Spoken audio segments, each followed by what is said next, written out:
أزول سوف يسوني نزار مازال نزار نوالدا وانا نعرض السجل عني وكنا نسلاي غاف عينا من الناس غاف الماليين ولي غشينا ندين وساعة يسلم ساعة غطاس ماشي نزرارا ويلي ون شي دي تسوي يلي ون شي دي قار انا عرضي وكنا نسلاي نزمر دنيا كنا سلوين تمورتنا فرنسا فرنسا هولندا يهضر ديالنا خير دقائق كان يناد تيمسالو سدون تركني لا قري فما طاقين عينا من الناس خاص ميلا ودينار ما غطاس نيمر هاني قموتنا لا ودي دينا 34 ويبقى 4 لو ندي قام 600 الجزائريين قلنا داخل سرحنا زند ثمدي ثقيل غنا ما الى باراك اوباما مد دافيد كاميرون سي الانجليز وفرحنا راسواطاس غاف الظلمه خدمنا عسكر تمورتنا الجزائر غاف لوزينا كينا نعينا من الناس اللي سيني سن السفورن ديال الحكومه وكنا زند تسفهم ارتورا ونزرارا ما تكفى الظلمه كيغ ناغ مازال اين هاد سويس نوقف كان لكن من بعد بظن اسال من سيف بديت نعينا من الناس لكن ودلاره تيتي ونس السلفيين وكنا بالنسبه لك غاف تمثال كيا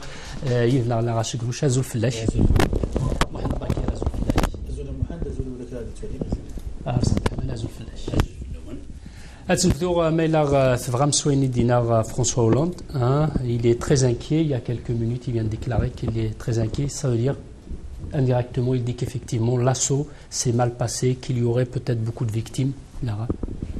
Je pense que ça correspond un peu à la position historique, parce qu'on n'oublions pas que l'Algérie a déjà une expérience d'une dizaine d'années de lutte contre le terrorisme.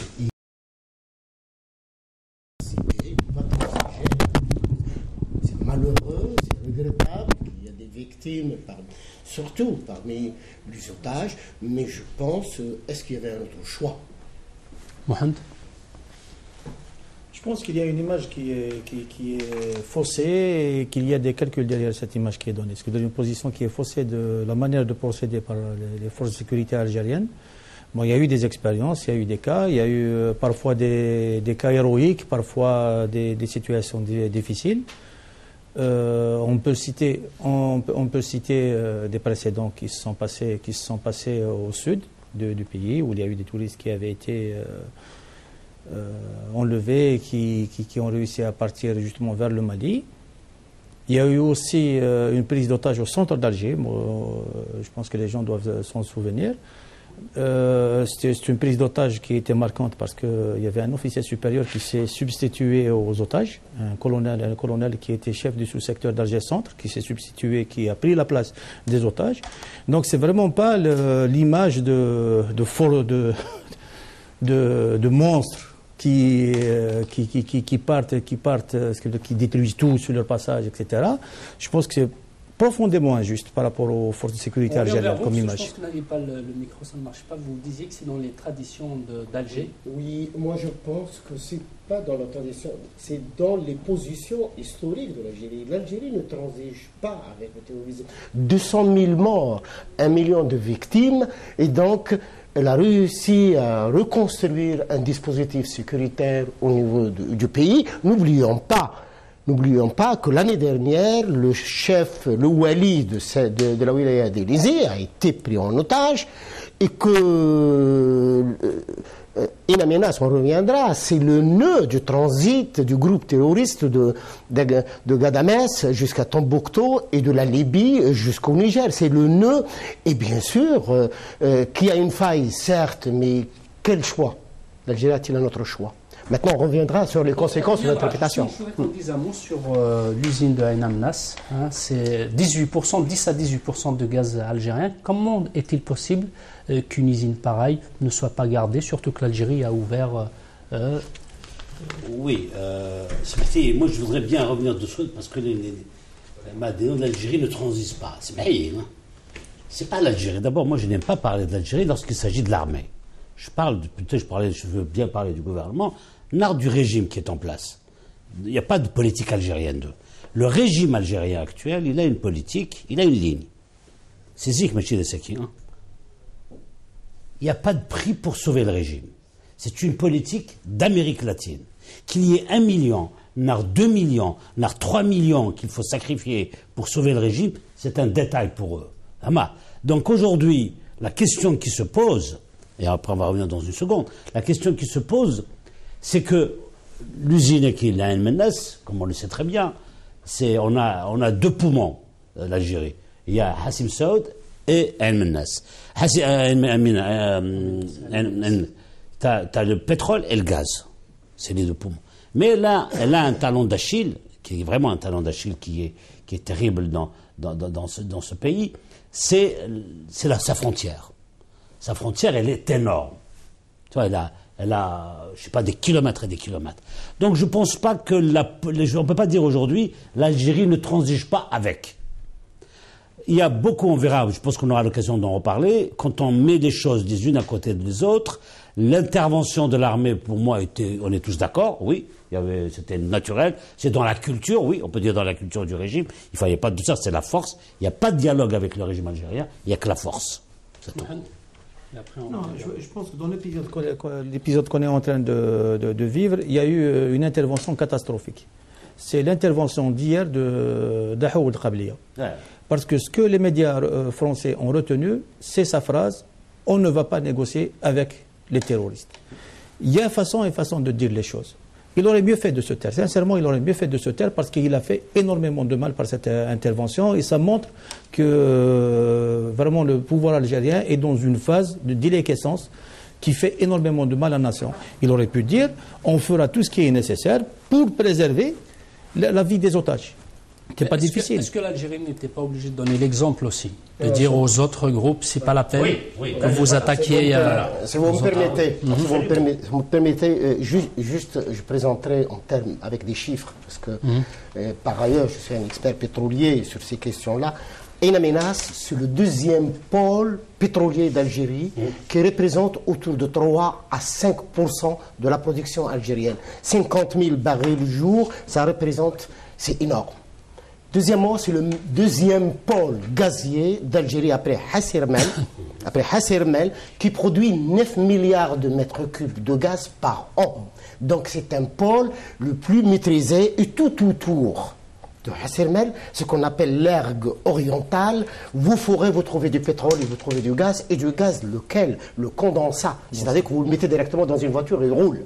Donc c'est bien ciblé, c'est bien réfléchi, parce que c'est à 50 km de la Libye, à 700 km de Hassim Saoud et autour de 1500 km d'Alger et 1500 km de Kidal.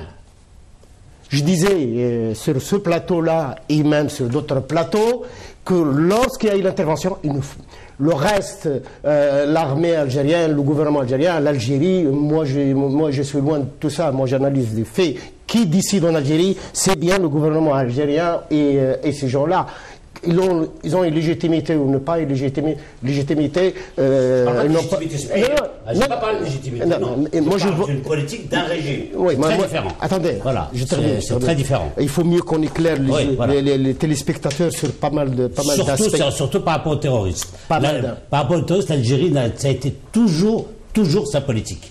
Il n'y a que Bouteflika qui a essayé de négocier avec eux. Non, il y a une image qui est donnée, je voudrais juste préciser. Il y a une image qui est donnée, la comparaison est faite avec, la comparaison a été faite avec ce qui s'est passé avec les deux prises d'otages de masse qui se sont passées à Moscou, où l'UFSB est rentré, il a tiré dans le tas. C'est l'image qui a été donnée. On peut reprendre l'histoire des 20 ans, on peut reprendre les prises d'otages qu'il y a eu, on verra qu'il n'y a pas eu cette façon de procéder. Sur le terrorisme. Sur le terrorisme. Il n'y a pas eu cette façon de procéder au niveau algérien.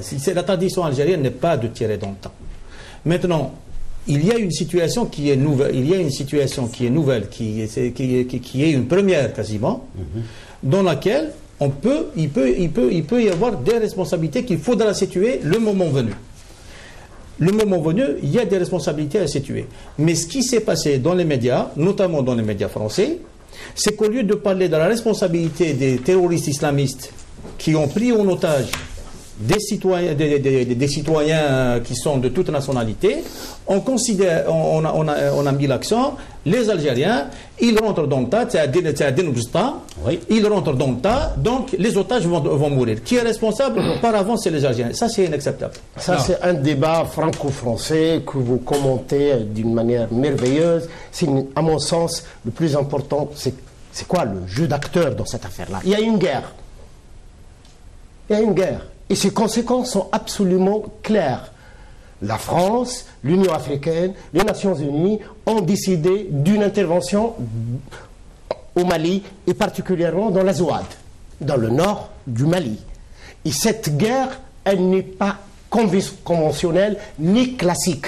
Il n'y a pas une armée constituée, il n'y a pas un État constitué au Mali ou dans la région du Sahel. C'est une guerre contre un concept. C'est ça la nouvelle guerre. Contre un concept. Contre qui, vous me permettez? Contre qui? Contre le terrorisme.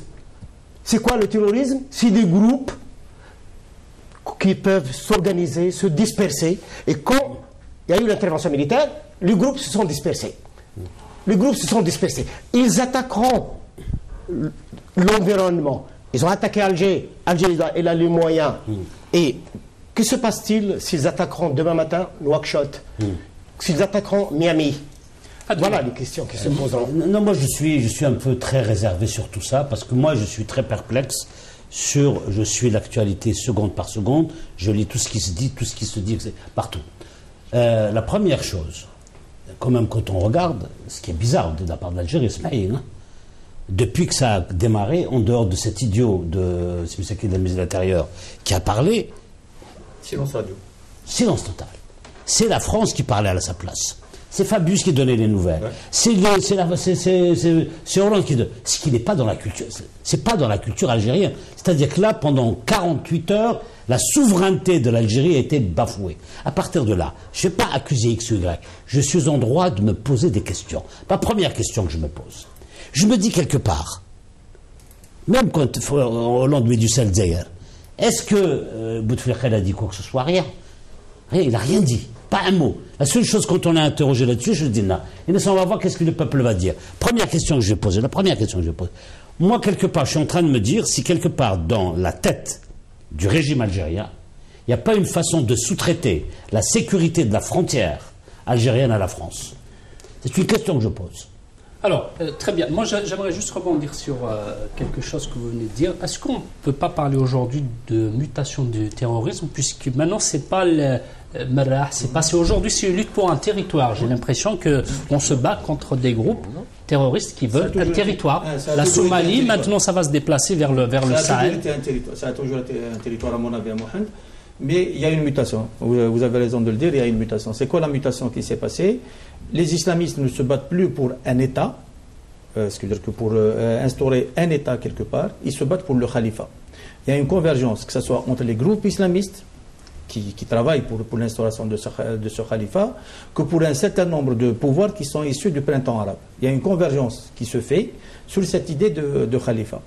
Et cette convergence va être de plus en plus un élément structurant. Donc on va avoir les différents composants du mouvement islamiste, les terroristes d'un côté, les nouveaux pouvoirs qui se sont instaurés, qui vont s'imposer de plus en plus de manière autoritaire. On va avoir cette convergence qui va être un élément structurant. Ce qui complique les choses. Pourquoi? Quand on voit la position française, intransigeance dans le cas malien, mais collaboration dans le cas syrien.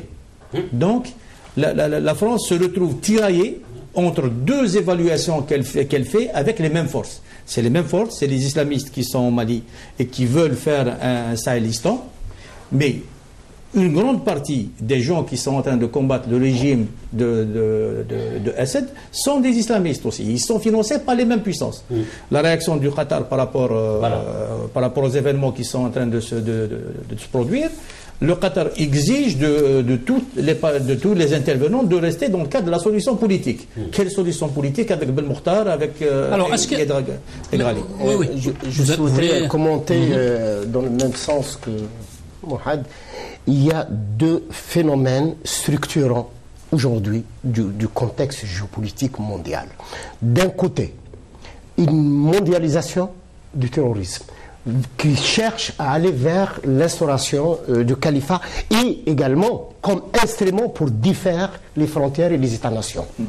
Parce que toute la question essentielle dans la Zouad, c'est qu'il y a une nation qui voulait un État qui s'appelle la Zouad et du Qatar, l'Arabie Saoudite, la Libye de Kadhafi ou la Libye post-Kadhafi ont fait converger toutes les forces vers cette région-là en parallèle, ce que vous dites absolument vrai du côté syrien, pour défaire les frontières.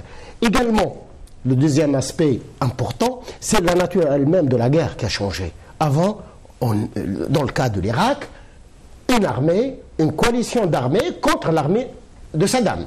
Aujourd'hui, quel est l'ennemi dans le Sahel? C'est des groupuscules qui sont... Prenons un exemple, un détail, Al-Sardine, c'est une création de Qatar. Qatar, bien sûr, sur le plan financier. Les anciens... Ils ont négocié avec Alger aussi. Hein. Bien sûr, il a négocié, Alger a négocié pour 2-3 raisons évidentes, parce qu'il a réussi, Iyad Agbali, il a réussi à fédérer une partie du Touareg. Et donc pour éviter, et également Alger n'est pas neutre dans beaucoup de dossiers et dans beaucoup d'affaires. Très bien. Juste une autre question par rapport à Ain Amnas. Est-ce qu'on peut lier l'attaque à l'intervention française, mais on peut se dire aussi que l'attaque a été préparée. On ne peut pas faire ça en quelques jours ou une semaine. Est-ce que l'attaque n'a pas été préparée depuis longtemps? Il n'y a pas eu d'intervention française. Moi, je pense qu'il faut essayer de voir les choses telles qu'elles sont et ne pas se laisser entraîner par une ambiance politico-médiatique qui s'impose. Qu'est-ce qui s'est passé? Ce sont les islamistes qui ont décidé, parce que c'est vrai que le Conseil de sécurité des Nations Unies a donné son accord pour le déploiement d'une force de stabilisation. Pour le principe. Le planning était un planning sur le premier semestre de cette année. Donc on était parti sur une intervention vers mai, juin, septembre au plus tard. Voilà, la fourchette. Par le septembre. La fourchette. Par le septembre, ouais. Or, les islamistes, ce n'est pas des poupées, c'est-à-dire qu'on ne les pose pas et on vient leur tirer dessus quand on veut. Ils ont décidé de faire la guerre. Donc c'est eux qui ont pris l'initiative. En prenant l'initiative, donc on vient de voir 3 faits dans cette guerre. On a vu la descente vers Bamako, on a vu la prise d'otage d'Ain Amnas, et on a vu le fait qu'ils ont investi la ville de Mopi. Ça, c'est les éléments de leur planification qui commencent à apparaître. Probablement qu'il va y avoir d'autres faits. C'est des faits de guerre qui sont le fait des islamistes. La France, qu'est-ce qu'elle a fait? La France, elle a fait un coup d'arrêt à la descente vers Bamako, ce qui est quelque chose à saluer. Ouais. Et le fait qu'Alger a ouvert son espace aérien pour le transit des avions, il est à saluer, même si il aurait mieux valu, de mon point de vue, que ce soit l'aviation algérienne qui agisse, de mon point de vue. Parce qu'à partir du moment où vous ouvrez votre espace aérien à une flotte de guerre, autant envoyer vos avions. C'est plus conséquent puisque vous êtes parti. D'autant plus, il y a un accord d'état-major entre les pays. Maintenant, elle aurait pris en charge le problème. Mais ça ne doit pas nous faire oublier une chose. Nous ne sommes pas dans le cadre des résolutions des Nations Unies. Ce qui est en train de se passer aujourd'hui, ce n'est pas le déploiement de la force d'interposition, ce n'est pas la constitution de la force africaine, ce n'est pas l'appui par les pays européens. C'est une phase transitoire. Est-ce que cette transition va se faire? Est-ce qu'il ne va pas y avoir... est-ce que la France ne va pas se laisser entraîner par un effet de puissance? Est-ce que Alger maintenant doit... Moi je voudrais quand même... Parce que moi je m'inscris totalement contre cette thèse-là. Zama, ils sont intervenus parce que l'Algérie a autorisé le passage. Moi, je ne crois pas une seconde à cette thèse. Pourquoi? Pour une raison très simple. C'est l'expression, on a un voyou, c'est pas un terroriste, c'est un voyou, qui s'appelle Mokhtar Belmokhtar. On connaît son histoire. Il a été démis des fonctions d'Al-Qaïda, il y a quelques mois. Donc, il y avait dans sa tête une stratégie claire qui est personnelle, on connaît son histoire, on a regardé, il est à Tombouctou, il est marié avec Machel, etc., etc. Donc tout ça on le connaît. Moi je pense que ce coup il se préparait depuis très longtemps. C'était pour lui de revenir sur la scène, de montrer à Al-Qaïda que le vrai patron de cette région, c'est pas les autres, c'est lui le vrai patron. Moi je pense qu'il était... Mais effectivement, l'aviation, tout ce qui s'est passé avec eux, c'est un très bon prétexte pour justifier et glorifier. C'est kiff toutes les actions quand on trouve un argument. Maintenant, l'autre chose pour la date. Moi, je voudrais quand même qu'il ne faut pas l'oublier. Il ne faut pas voir les choses uniquement du côté africain. Je pense qu'aujourd'hui, qu'aussi, l'histoire du Mali, ça permet de régler aussi quelques problèmes en France. Mais il ne faut pas oublier quand même, je parle de la précipitation, hein. Je pense que, comment il s'appelle, François Hollande, il est, depuis qu'il est élu, il est dans une situation très difficile dans tous les domaines. ça lui permettait aussi à lui de rebondir, etc.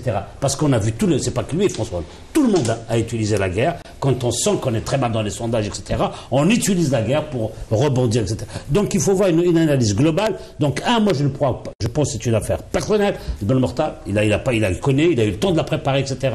C'est très lourd. Je pense qu'il a eu, pour lui, la seule stratégie, c'est de dire, c'est moi qui c'est personne d'autre. Est-ce qu'il n'y aura pas une concurrence justement entre les deux, le responsable actuel et Ben Mortal pour s'imposer dans le Sahel? Moi je pense que c'est là l'excellente question. Il y a une lecture ethnique à faire. Kona, ce n'est pas une ville qui vient du ciel. C'est la ville des Traoris.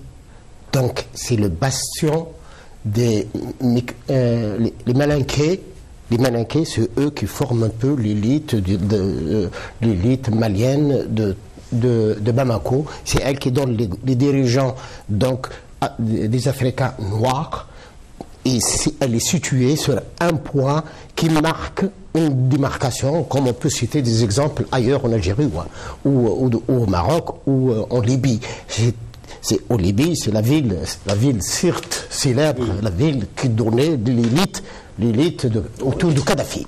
Donc, Kona, c'est les Africains noirs. Et quand les islamistes, la branche particulièrement Touareg, en Sardine, a décidé d'aller vers cette ville, c'est un signal important de l'effondrement de l'élite qui a dirigé le Mali depuis son indépendance. Ça, c'est fondamental, c'est une question et également les conséquences, vous avez absolument raison, ça enlève, y compris aux Nations Unies, un argument important. Qui demande l'intervention? C'est le gouvernement malien, qui n'est même pas légitime.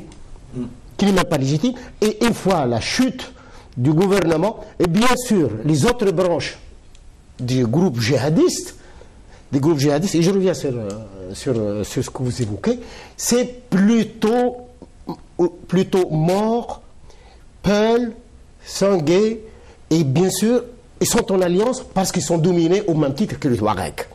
Et donc, à ce signal-là, la France n'acceptera pas l'adhésion des autres pays parce que tout simplement, c'est l'ancien Soudan français. Il constitue de la même façon. Et le danger maintenant sur le plan islamiste, c'est qu'une fois Bamako chute, c'est la jonction avec les islamistes du Nigeria. Oui. Et ça, c'est toute l'Afrique noire. Cette fois-ci, ce n'est pas l'Afrique berbère, l'Afrique amazigh, c'est l'Afrique noire qui va être dominée et contrôlée par les islamistes. Pourquoi on n'entend plus l'Azawad, le mouvement de l'Azawad, on les entend pas? Non, le mouvement national de l'Azawad, il a fait deux déclarations. J'étais personnellement sur un plateau avec un dirigeant du MNLA, un membre fondateur, et la position, elle est à peu près, vous l'avez résumé, oui à l'intervention, mais à deux conditions. Que les civils ne soient pas touchés et que la question de l'Azawad soit réglée. Si maintenant les puissances africaines vont vers le nord, le MLNA n'acceptera pas. Ouais. Moi je te dis sincèrement, l'Azawad, je t'ai déjà expliqué plusieurs fois avec le plateau. L'Azawad, c'est depuis le début, c'est les premiers qui ont applaudi l'intervention française. Ce sont les premiers qui ont salué l'intervention française, comme nous, on a tous la salué, parce que bon, c'est vrai qu'il faut savoir ce qui se passait aussi dans le nord du Mali. On a vu tous les témoignages, les reportages, et dire c'est des comportements de barbares, ça n'a pas de nom. On coupe les mains, on coupe les trucs, ça veut dire c'est une horreur. Ne serait-ce que pour cela, au nom des droits de l'homme, etc., comme on dit, le droit d'ingérence s'imposer. On ne peut pas continuer ce genre de choses. Donc je pense que le mouvement berbère, etc., moi je l'ai dit depuis le début, dans les intérêts, pas uniquement au Mali, parce qu'au Mali il n'y en a pas beaucoup, mais global, le Niger, etc., la France, je l'ai dit, etc., ont tout intérêt à avoir un pouvoir réel autour des Touaregs, stable, conséquent, etc., de négocier avec eux pour la sécurité future de tous les approvisionnements en matière de première production, que de discuter avec des voyous. واحد قد نسقسي فنشو من العسكر من الجزائر غار داخل يسينا كاين اثار ده كاين يبدو لنا ريجي سارنو نتاع يدي مدبر تشوباني نكساني خدام من داخل كاترينغ انترناسيونال لي سيرفيس سي ار تي ده كاين يبدو لنا اردا كاين فرنسا هولندا دنس لي فرنسا هولندا كان العسكر الجزائر est-ce qu'ils sont capables, normalement les forces spéciales, est-ce qu'ils ont la compétence, ils ont combattu le terrorisme pendant des années, est-ce qu'ils avaient la compétence de faire de l'assaut à l'intérieur de l'usine de Ain Amnas? Avant de dire 2 minutes, la question garde. La question du MNLA, elle ne se règle pas simplement de l'Azawad. C'est une question qui est au cœur de la crise, mais qui se règle par des réponses à d'autres questions. Quelle est la réponse à la stratégie du Qatar? Quelle est la réponse que la communauté internationale, que le monde occidental, que les pays qui ont vécu le terrorisme vont apporter à la stratégie du Qatar? Parce que Ansar Dine, leur seule force, c'est le financement du Qatar.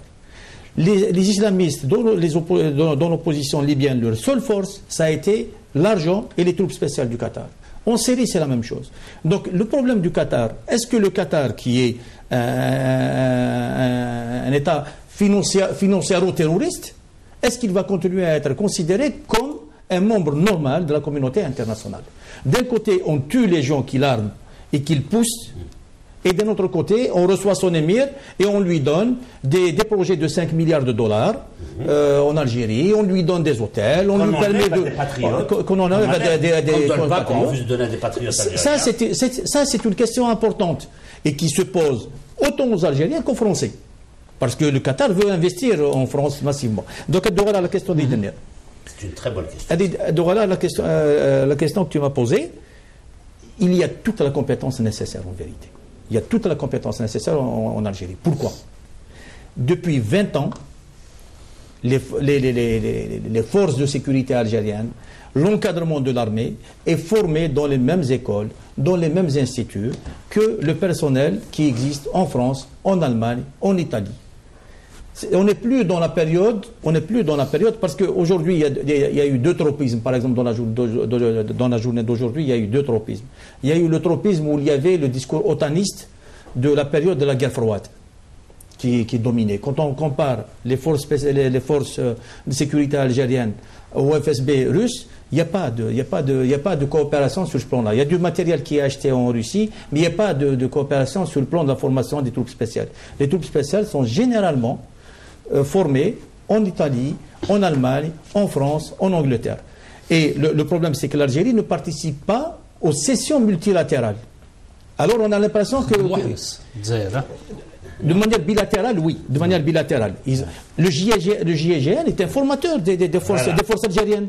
Oui. Les services allemands, ils sont des formateurs. Ce que l'Algérie essaye d'avoir de partout. Donc les hommes, si on parle technique, les hommes qui sont sur le terrain, c'est des hommes formés aux méthodes modernes. Est-ce qu'on peut faire un assaut dans Ain Amnas, là où il y a beaucoup vraiment est-ce qu'on peut faire un assaut sans qu'il y ait de victimes?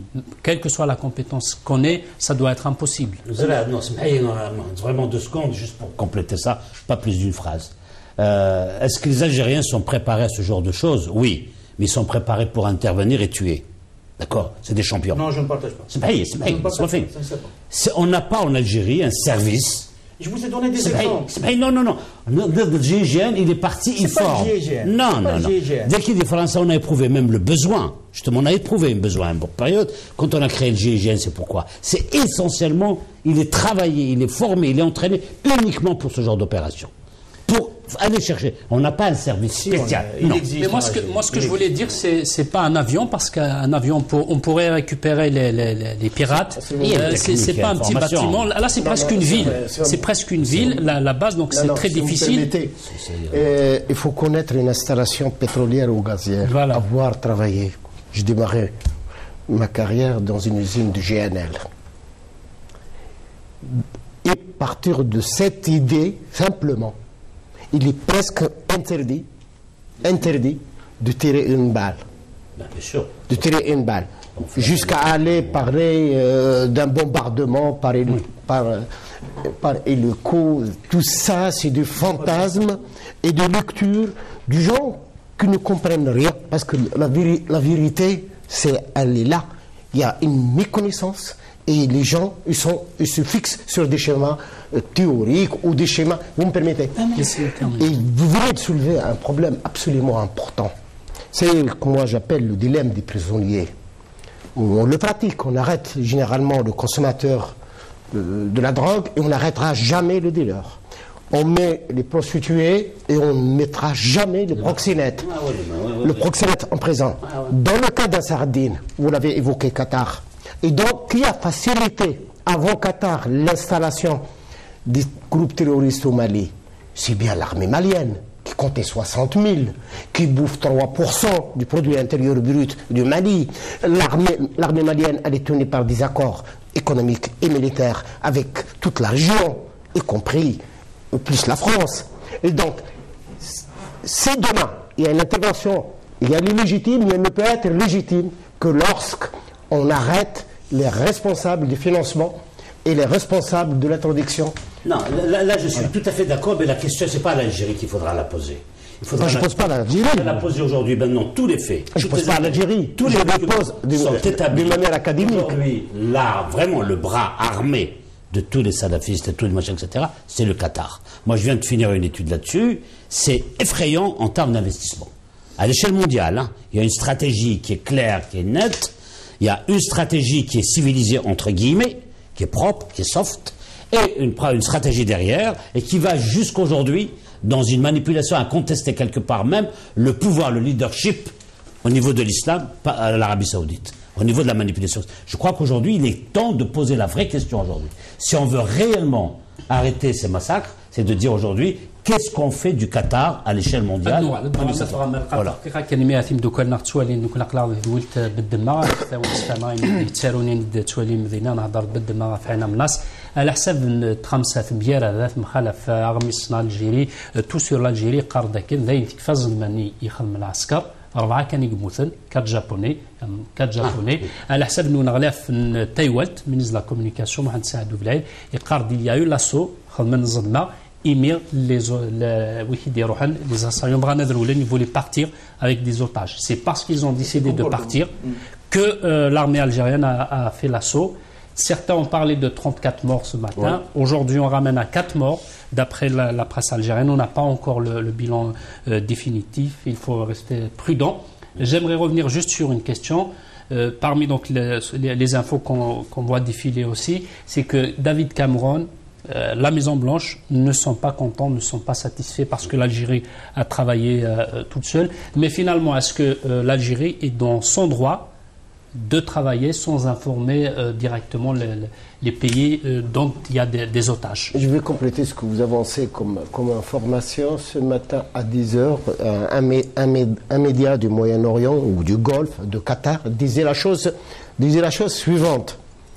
L'exigence de sortie de crise, c'est que l'Algérie laisse les terroristes négocier directement avec les puissances concernées. Donc, en quelque sorte, le groupe terroriste agisse en facteur pour défaire la puissance ou l'État algérien. Qu'il est légitime, qu'il n'est pas légitime, ça c'est secondaire. Il y a un État algérien, il y a un gouvernement algérien, il y a des autorités algériennes. Ils doivent décider par leur propre volonté. Ici, les Algériens ne sont pas contents, ils n'ont qu'à défaire ce gouvernement et ses autorités.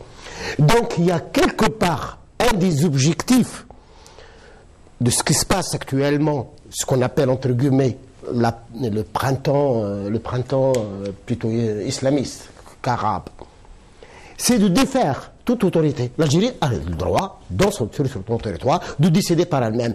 Est-ce que les Américains, ils ont eu des situations où les Russes ou ailleurs, il faut demander l'avis des autres puissances? C'est une question de souveraineté.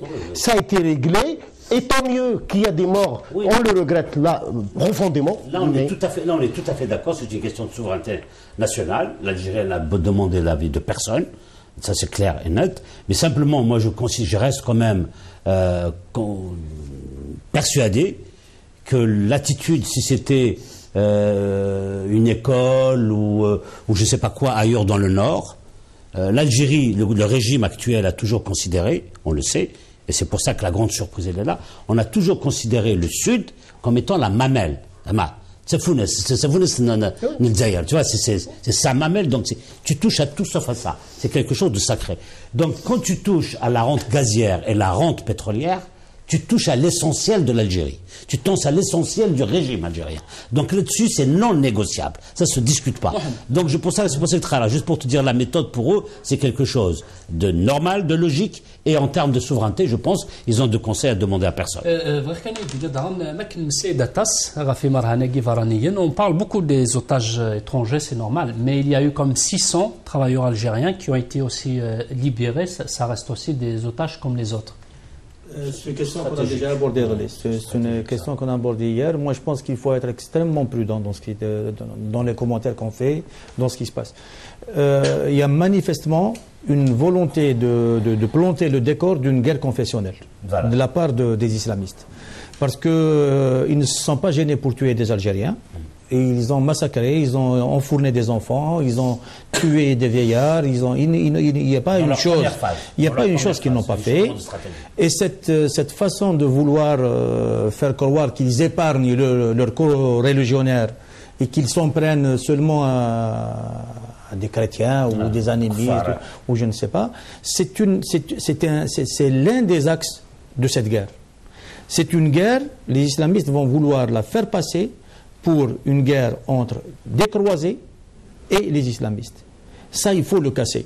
Et c'est l'une des raisons, à mon avis, c'est l'une des raisons qui fait que l'Algérie doit s'impliquer et doit s'impliquer très sérieusement.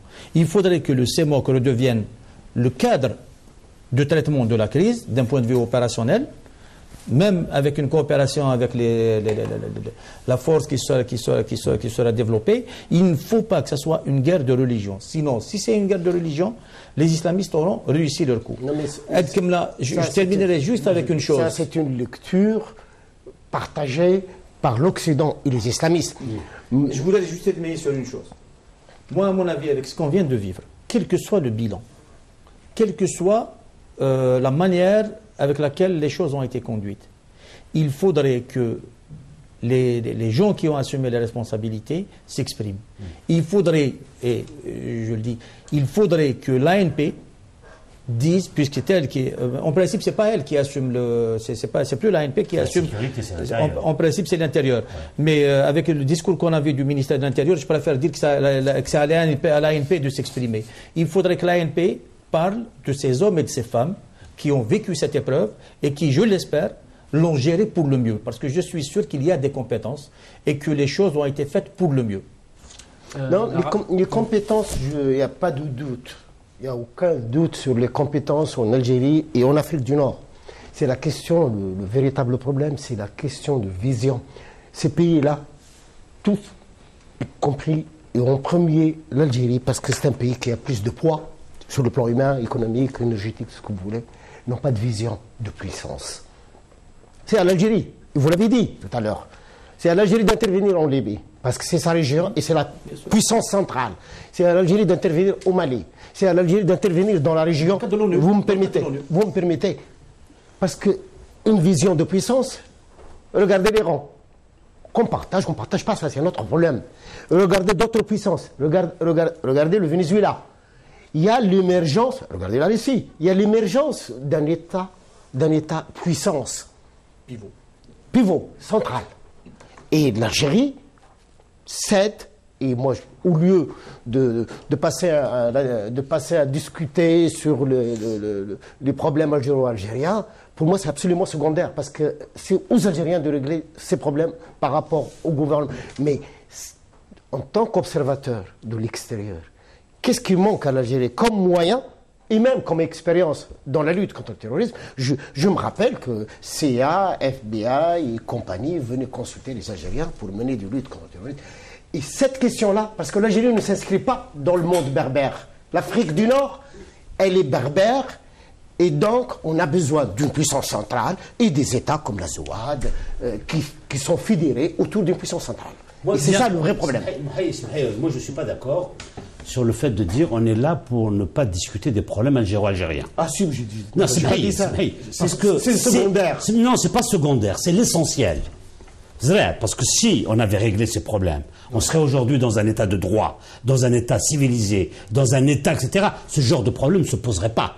Comment peux-tu accepter aujourd'hui, si tu avais un gouvernement qui n'est pas obsédé par l'accumulation, l'usage de la rente pétrole, etc. Si tu avais si tu avais un gouvernement qui est dirigé par des hommes qui ont, justement, pour revenir à ce que tu dis, qui ont élaboré une stratégie, une vision à 10 ans, à 15 ans, à 20 ans. On va attendre aujourd'hui pour comprendre quels sont les responsables, etc. Tu crois qu'on va encore se marier? Je vais revenir là-dessus. Parce que là, ça, je les ai boulés les jeunes, tu vois. Parce que le fait d'avoir donné au Qatar le complexe d'aluminium, ça, je le digère pas. Oui. Je ne digère pas parce que donc tu as toute l'information, en plus tu viens les consolider chez toi. C'est une dernière chose. Comment veux-tu que le Dzaïr aujourd'hui, elle va aller intervenir au Mali, elle va aller intervenir au etc. alors que chez elle déjà, c'est presque la... Alors, j'aimerais qu'on revienne un peu à Noural Al-Nas. Vraiment, Densel Régis Arnaud, Nsalim Baram Zouaro, un catering international service, tam dit كان يدي مسلاي يمين تمازال خدام ناس تصوات فندي عنام ناس خاص ما الا كنت ولم ثلاثة غمسة الجزائر دي قرن كثورة يكفى ناخذ كفى الزلماني ياخذ من العسكر تمورتنا الجزائر مازال ثورة ونوك دارس ونشتاقيا Densel Régis Arnaud سيني كان Noural. Cette situation est très préoccupante pour les otages occidentaux, mais y compris pour les collaborateurs algériens qui sont sur place. C'est très préoccupant, car tout le monde a compris que c'était une prise d'otage qui a un poids politique considérable. On n'a aucune information venant de la base elle-même, puisqu'il n'y a plus d'électricité et il n'y a plus de communication, tous les portables ayant été soit enlevés, soit batterie à plat. Voilà ce que l'on sait, et qu'au niveau des otages, ils seraient groupés dans un coin de la base en un ou plusieurs lots. Il y aurait, je dis bien il y aurait, parce qu'on entend un peu tout et son contraire, une trentaine d'Algériens qui auraient pu s'échapper de la base. Je peux imaginer que sur la trentaine d'Algériens, si cette information est vraie, il y aurait sans doute des collaborateurs de notre entreprise. Je suis impatient d'être en Algérie et j'espère bien, je le répète, y être ce soir pour prendre un peu l'atmosphère, avoir d'autres contacts et être un petit peu plus sur place. C'est quand même là-bas que ça se passe et pas ici. Alors, est-ce que cette attaque et cette prise d'otage ne remettrait pas en cause la présence des sociétés étrangères? Cet après-midi, British Petroleum a dit qu'elle allait rapatrier certains de ses salariés dont leur présence n'est pas nécessaire, ou non?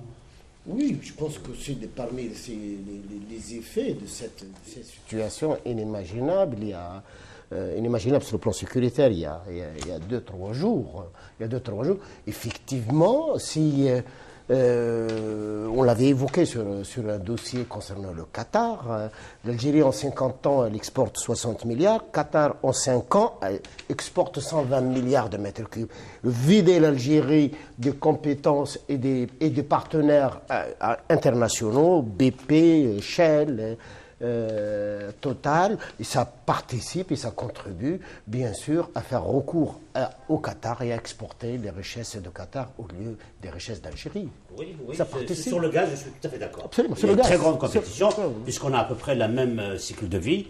Pour le Qatar, ils ont à peu près une réserve pour une trentaine d'années de gaz, et en Algérie, c'est kiff-kiff, c'est 30 ans. Sur le pétrole, on est sur 20 ans, mais sur le gaz, on est sur 30 ans. Il y a des gens qui disent bon. Oui. Déjà, c'est pas mal. Ouais. Moi, je pense qu'au niveau c'est une vraie question, je veux dire, la conséquence après. Mais simplement, sur le site qui est d'un aménage, c'est Machi Kif Kif. Je crois que sur les 2000 personnes, d'après ce que j'ai regardé, etc., il y a beaucoup d'Algériens. Il ne faut jamais oublier quand même, globalement, en termes de ressources humaines dans le domaine pétrolier, l'Algérie a acquis une grande expérience dans le domaine, vraiment, voire même, on a même à un moment exporté vers les pays du Golfe des ingénieurs, etc., du pétrole. Donc ce côté-là, mais bien sûr, il y aura quelques postes clés qui vont être très sensibles, mais je pense qu'on trouvera un moyen en termes de renforcement de sécurité et surtout en termes de salaire. Non, je ne parle pas de ça, moi. Je parle sur Assi Massoud, sur ASRML, sur tout ce qui est l'ergue orientale. Ouais. L'ergue orientale, il n'y a aucun problème, c'est pris en charge 99%, Et même à l'époque de la décennie noire, c'était les Algériens par eux-mêmes. Moi, je parle de la partie occidentale, vers Insala, Anet, vers le Mali, où il y a énormément des opérateurs aujourd'hui, Total, Gaz de France, BP et tout le reste. Là, ils sont dans la phase de recherche et d'exploration. Principalement, chaque bloc de recherche appartient à un groupe étranger. C'est vrai. C'est vrai, mais en même temps, ce problème, juste pour compléter, parce que c'est une vraie problématique, l'Ouest. Hein. Autant l'Est, voilà, je viens de dire, je pense qu'il y aura des dispositions qui vont être prises, mais l'Ouest, c'est le haq, parce qu'il n'y a pas uniquement l'Ouest d'Algérie, la Mauritanie, ils sont confrontés à ça, et surtout le Mali. Oui. Le Mali, aujourd'hui, on a quoi? On a quelques kilos d'or qui sont innocents, mais tout le reste est encore sous. Donc, toutes les compagnies étrangères sont en pleine exploration, là, oui, donc il va y avoir une problématique sur toute cette région-là de l'Ouest. Comment peut-être qu'on trouvera des résolutions de force. Ah non, de retarder la mise en valeur de 10 ans. مشارمي 10 سكواسن يعدان ثالثني تدركانت وصاوبنا راه مثلا كاع وكنا تكشمنا غير الصحراء في كلتاكي من بعد مي بدان تراب بدان الكرا فتحني جنوان نسن جان يوث نلوزينا محاسن مسعود سلاغ قلينا ميد تمسلان ودي تاع سندينا ذا اساسا سي دي جون دو سيكوريتي بلاد سلاح مشامي يضراو نشتاقي. Je pense que c'est une mise à nu de la politique de Bouteflika. C'est une véritable mise à nu. On assiste à une véritable mise à nu. Pour dire que tout est normal, c'est ça? Non, c'est pas pour dire. On assiste à une véritable mise à nu. Quel est le fondement de la politique actuelle? Si on devait trouver un fondement à la politique actuelle, c'est l'accord DRS-AIS. C'est ça le fondement de la politique du régime actuel. Or, et c'est ce qu'ils ont essayé de reproduire avec Ansar Din. Ils ont essayé de reproduire exactement le même accord qu'ils ont fait avec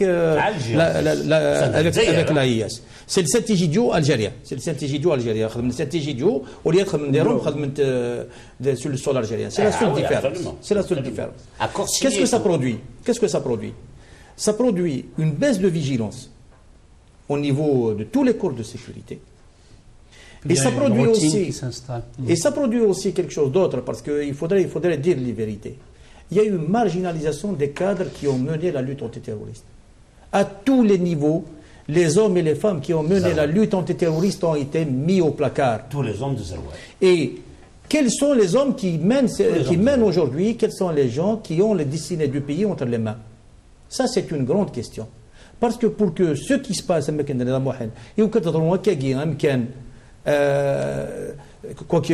tu entends des choses qui sont aberrantes. Hein. Quand on dit qu'ils ont bombardé l'usine, c'est une aberration. Une seconde, j'y ai pas cru.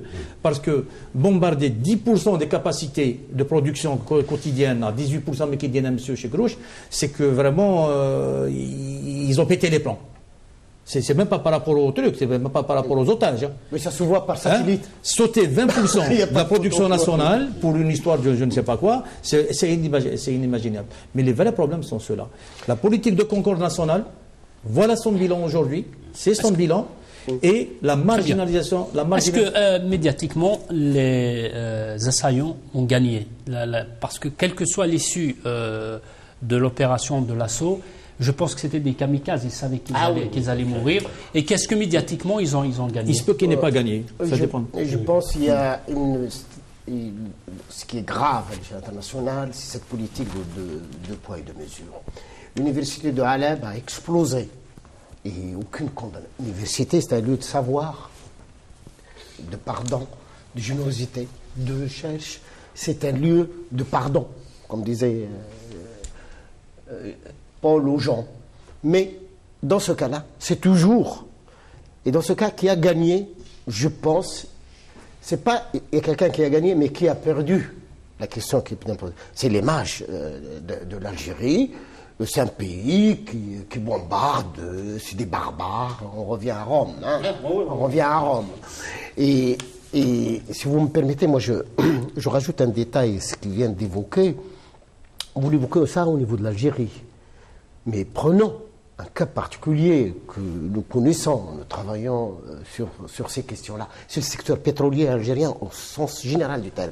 Avec l'ancien ministre Chakib, qu'est-ce qu'il a fait? La première décision, il a cherché à défaire l'organisation sécuritaire. Il y avait Il faut se rappeler, à l'époque, pour accéder au Sahara, il faut un permis de sécurité. Permis, pour ne pas dire un permis de circuler. Toute l'organisation sécuritaire a été défaite. Ils ont passé sous la forme de contrats renouvelables chaque 6 mois ou chaque 7 mois. Et donc, ils ont désarmé. Et ça, bien sûr, une des conséquences que je rajoute à ce que vous disiez, comme le fait qu'on a pensé la paix, elle est définitivement. Et heureusement, moi je dirais qu'ils ont attaqué une menace.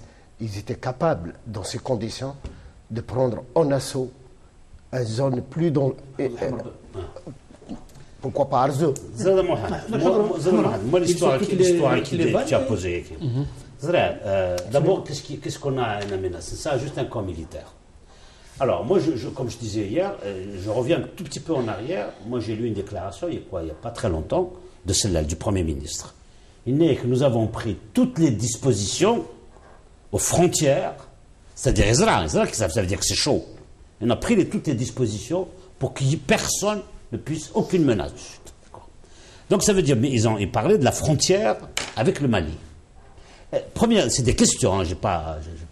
Est-ce que ce camp-là militaire, où ils étaient tranquilles, etc., est-ce qu'ils ne l'ont pas déplacé pour consolider la frontière malienne? C'est une hypothèse. Hein.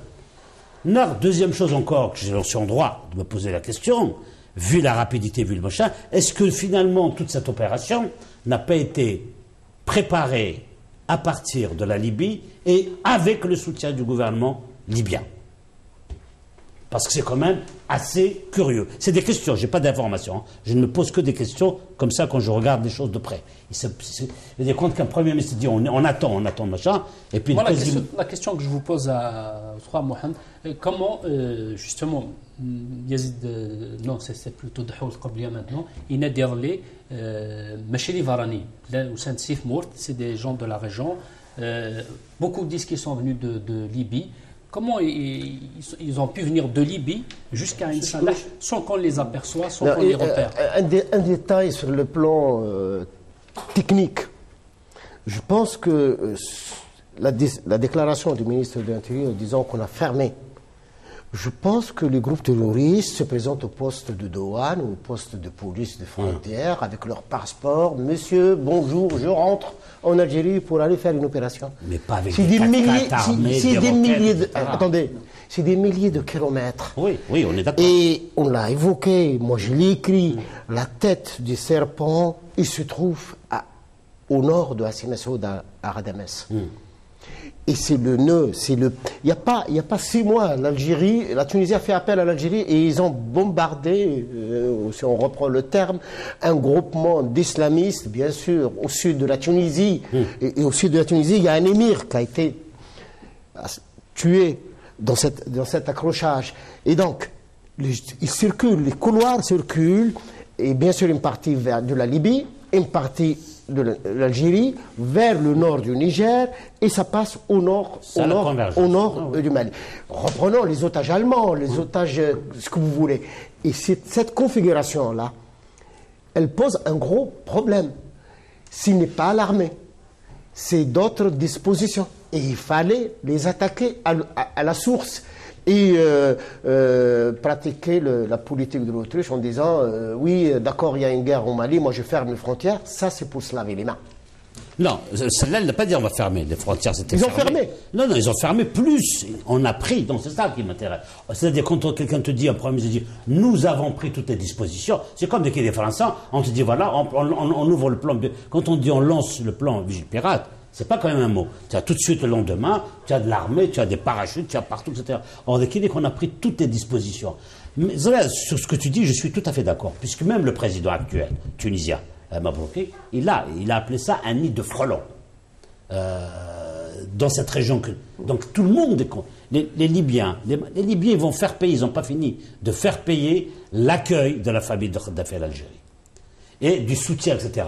Moi, j'inscris beaucoup plus cette problématique là-dedans par rapport à un voyou d'Iner. Ça, je te dis franchement, moi, ce gars-là, ce trafiquant de Marlboro et compagnie, Smith Bonmorta, c'est pas un djihadiste, il n'a rien d'islam. Il n'y a rien.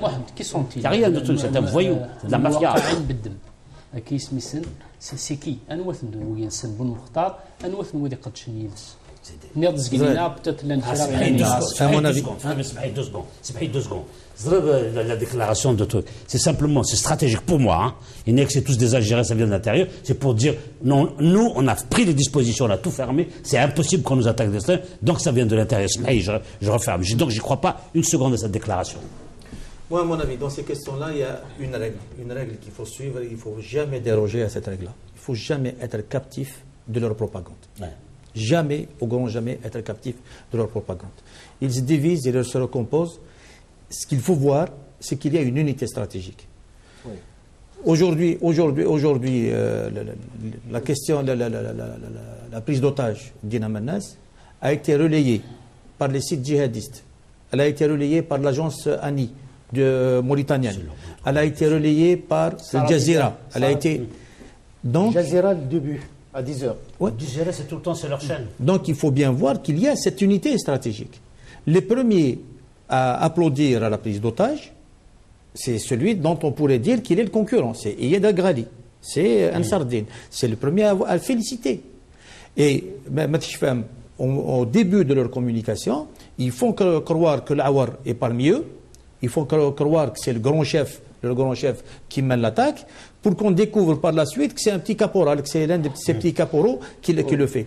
Donc, c'est des gens qui connaissent les techniques. Et il y a le phénomène Merah aussi. Parce qu'ils ont fait la même chose. Ils ont filmé les otages, ils ont diffusé les premières images, etc. Donc, il faut avoir conscience d'une chose. Nous sommes dans une guerre. On ne peut pas être neutre. Si on est neutre, on se fait manipuler par un camp ou un autre. Et généralement, on va se faire manipuler par les islamistes. Non, si on est neutre, c'est qu'on est complice. Donc, il faut rester sur l'essentiel, rester sur les enjeux essentiels. Alors, j'ajoute un détail. Certes, il y a une unité stratégique, mais il y a quelque chose qui s'est passé au nord du Mali, dans la Zouad. Ansar Dine sont appuyés sur une partie des Touaregs.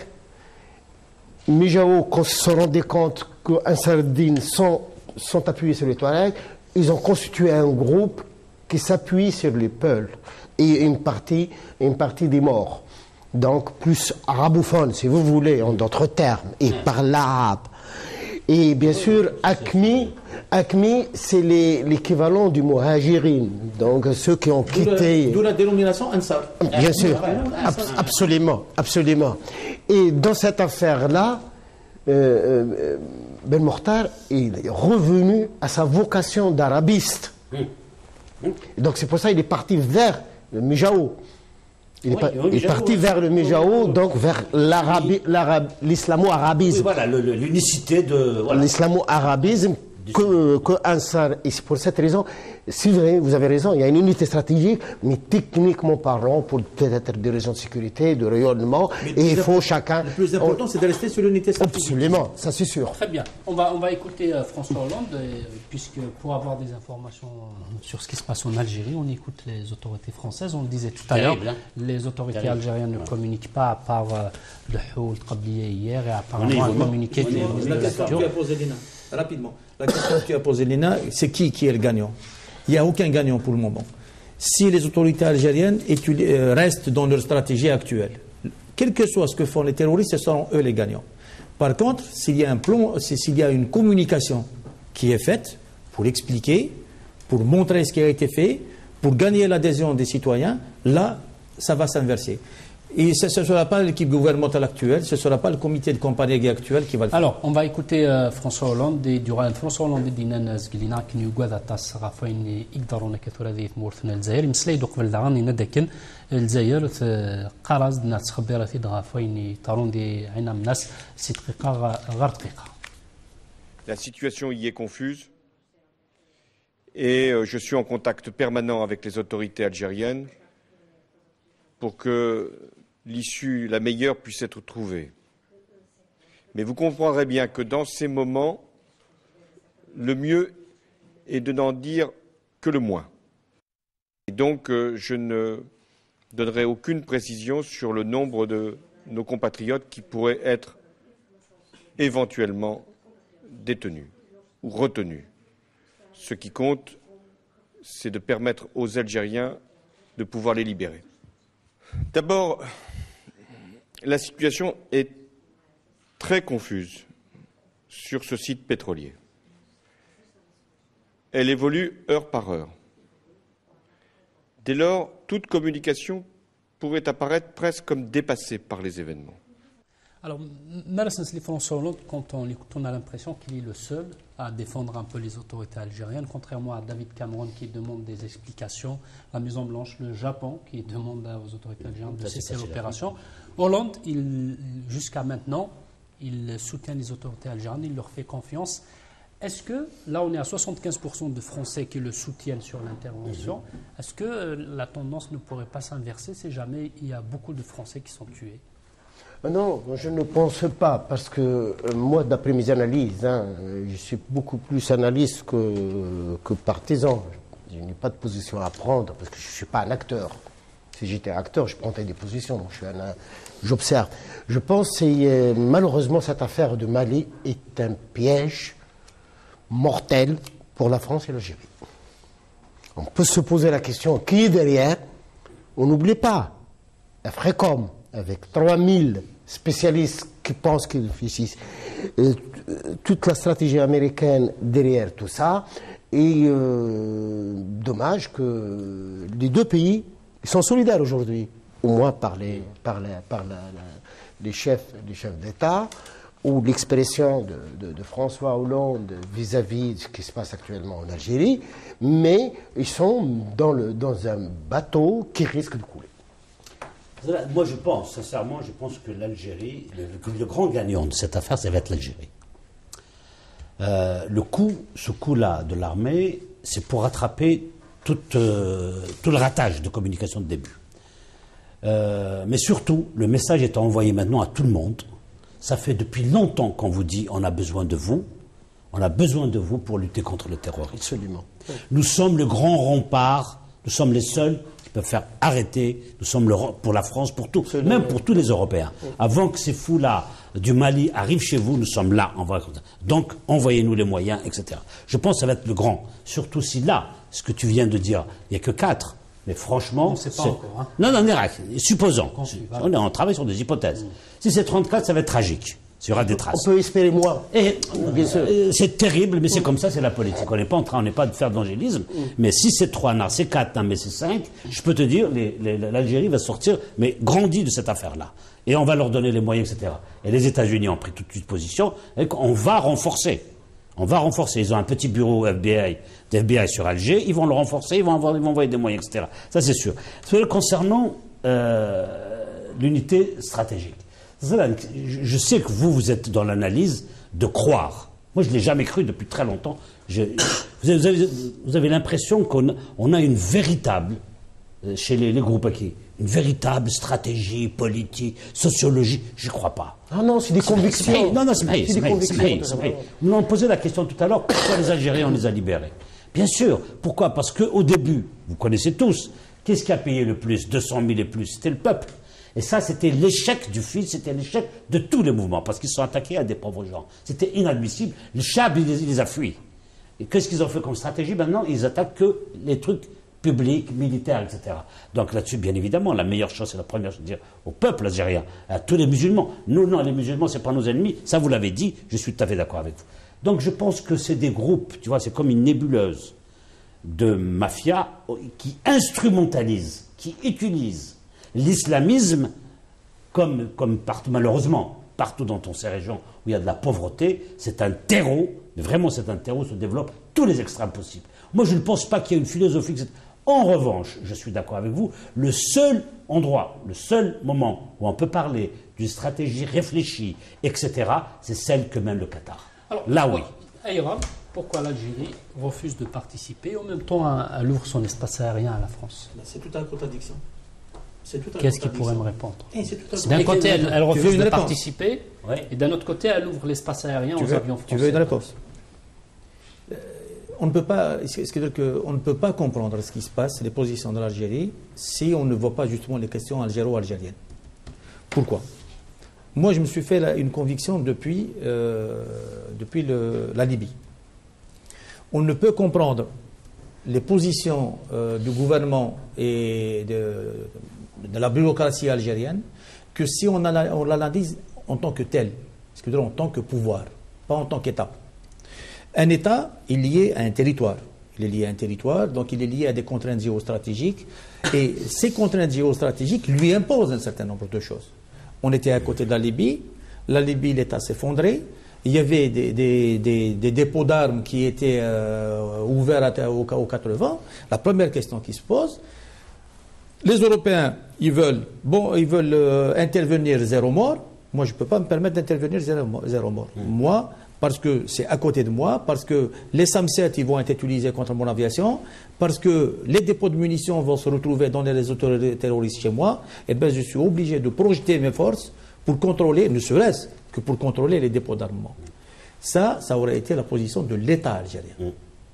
Or, ça n'a pas été la position de l'État algérien. La position du pouvoir algérien, c'était quoi? C'était de développer un discours souverainiste à l'intérieur du pays. On ne touche pas, on ne sort pas, on ne fait rien. Et de jouer à l'extérieur, de faire croire qu'il était dans l'opposition. Qu'est-ce que l'Algérie... Qu'est-ce qu'elle a fait l'Algérie? Dans le cadre de la Ligue arabe, elle a dit, ah non, il faut pas qu'il y ait intervention, c'est pas la Ligue arabe qui doit la décider, c'est le Conseil de sécurité. Ça veut dire qu'il doit y avoir intervention. Mais ils nous ont fait croire à l'opinion qu'ils étaient contre l'intervention. Ils étaient contre le cadre. Et qu'est-ce qu'ils ont fait d'autre? Ils ont fait une campagne pour que tout le monde dise « Ah, l'Algérie, elle est en train de soutenir Kadhafi, elle est en train d'envoyer... » Ils ont profité de ça, c'est-à-dire qu'ils se sont fait passer pour des gens cohérents. La position algérienne, c'est le contrôle de la société, la contrainte de la société à l'intérieur et la vassalité vis-à-vis des centres de puissance à l'extérieur. C'est ce qui se passe aujourd'hui. Moi, je pense que le problème est encore plus grave que ça, qui explique cette contradiction apparente dans la politique algérienne. Les dirigeants d'Algérie aujourd'hui ont une culture qui remonte à la charte de 64 de l'OUA, de l'Organisation de l'Unité africaine. Ils ont inventé un certain nombre, pas l'Algérie, mais l'unité africaine, un certain nombre de principes qui n'ont aucun sens, même pas dans le droit international. Et juste à côté de l'Algérie, il y a une scission.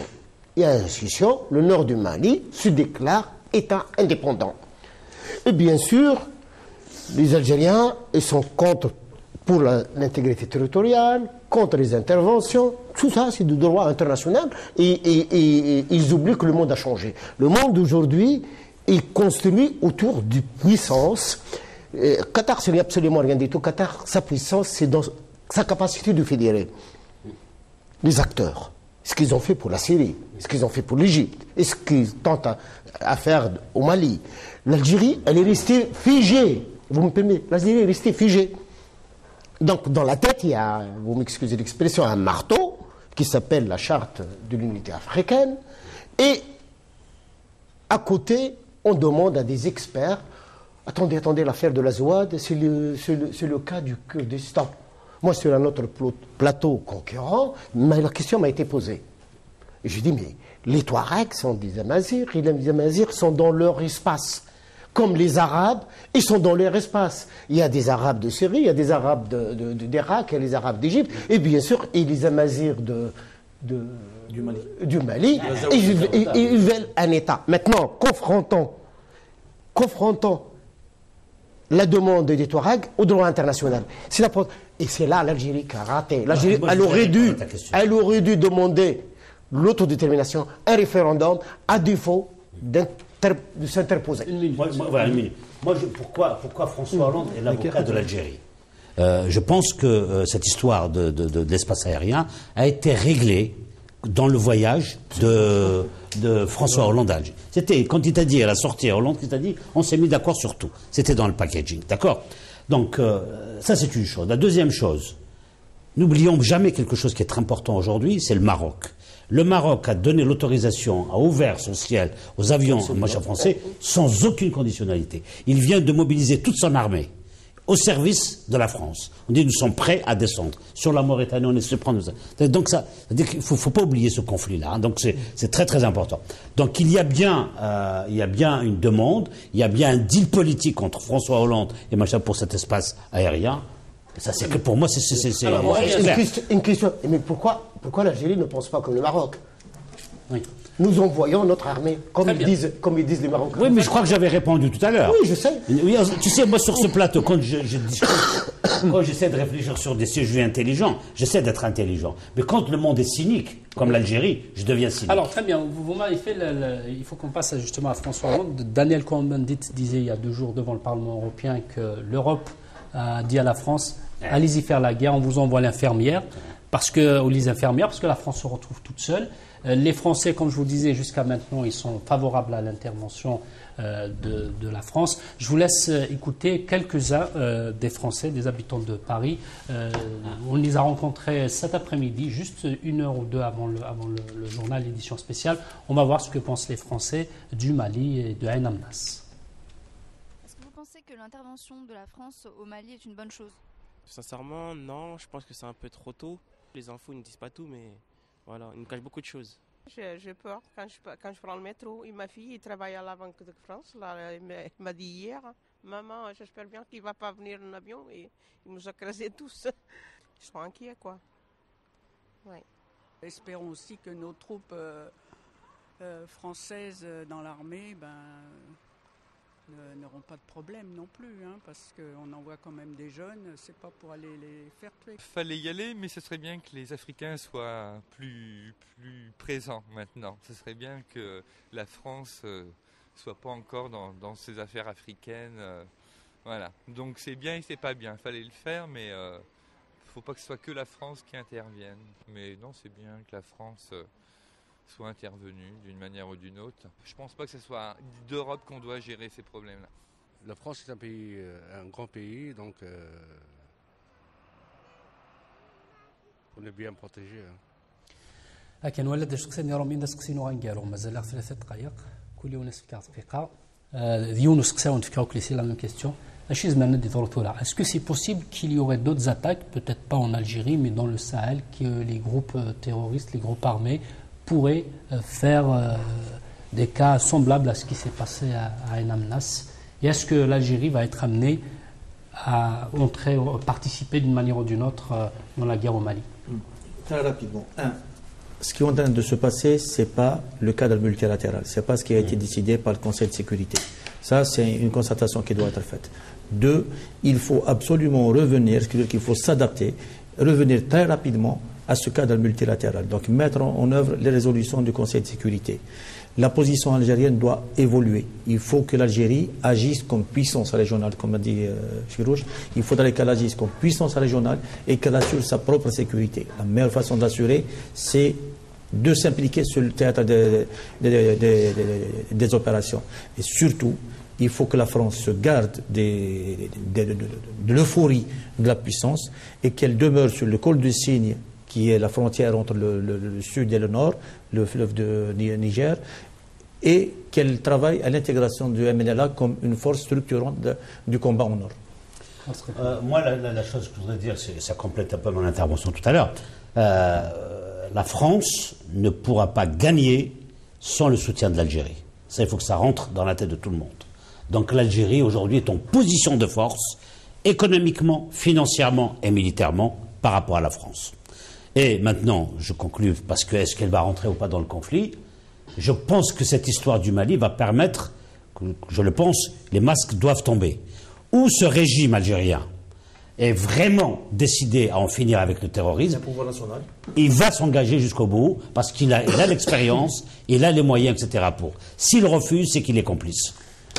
Et moi, aussi, est-ce que le MNLA, justement, moi, je pense, avoir sa place dorénavant? Je pense qu'il y a ce qu'on peut appeler vocation de l'Algérie et les exigences d'être. Je pense la première exigence d'être, c'est que l'Algérie, ce qui s'est passé à Ain Amnas, pour moi, à mon sens, n'est pas tellement grave, aussi grave que si on pousse l'Algérie à rompre l'unité amazigh, l'unité touareg. Parce que le danger, il est là. L'Algérie, historiquement, les Touaregs, on a proposé un royaume aux Touaregs. Il faut le dire clairement. Et les Touaregs sont fidèles à l'Algérie. Et donc, s'il y a cette rupture, depuis 1963, les Touaregs ont été toujours fidèles à l'Algérie. Et si cette unité-là, un Mezir, qui est rompu, c'est ça ce qui est vraiment grave. Par contre, maintenant, la vocation, vous l'avez absolument raison, l'Algérie est une puissance et elle doit agir en tant que puissance. Troisième élément important, et je le dis, comme dans la décennie des 100, l'Algérie n'a demandé l'avis de personne pour lutter contre le terrorisme. Même aujourd'hui, elle n'a pas à demander l'avis des autres puissances. تنمير أكيد نبغى ثقيلة ولا مثل بدل ما ناخذ مسجع فين يضرن ذي عنا من الناس المالي على حسب يسالني نقول غيد ولا ما هذينا يون ونغلفنا الجزائر قد مازال الثورة زمت تكمل دخلنا اللوزيناكي خاص مالت ولا مزقلينا موثن ربعة نتموثن الجابون ودي دينا صباح كي موثن 34 مرهن ذي فرانيا نواف قارن 600 جزائريين داغ نموت سرحن أين راه دي فكنن مازال الثورة ونسعر الصح ذا تشيدت غافين يضرن دي تمثال تاكيا ناينا من الناس إن راه يجني وكنا ودنيا أدنو غالدا غنغار غورس أزكا يسيري مرتن ميتقيمينا قيمة ذوهي البردر تلفزيون